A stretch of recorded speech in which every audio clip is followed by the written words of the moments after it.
আমরা এখন বঙ্গোপসাগরের কাছাকাছি চলে আসছি।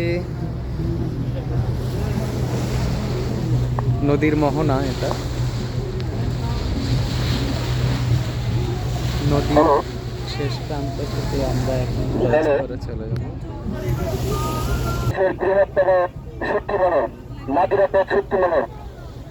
সম্মানিত টুরিস্ট বিন্দু, আপনারা দেখতে পাচ্ছেন আমাদের হাতের বাম পাশে বাংলাদেশের একমাত্র বৃহত্তম শক্তি মহল নাদিরাট্টা শক্তি মহল। আমরা নাদিরাট্টা শক্তি মহলে একবার গেলে ব্যাটারি সাগরের উদ্দেশ্যে রওনা দেব। ধন্যবাদ সকলকে। আমরা এখন সাগরের কাছাকাছি, নদী ক্রস করে আমরা সাগরে এখন প্রবেশ করব কিছুক্ষণের মধ্যে।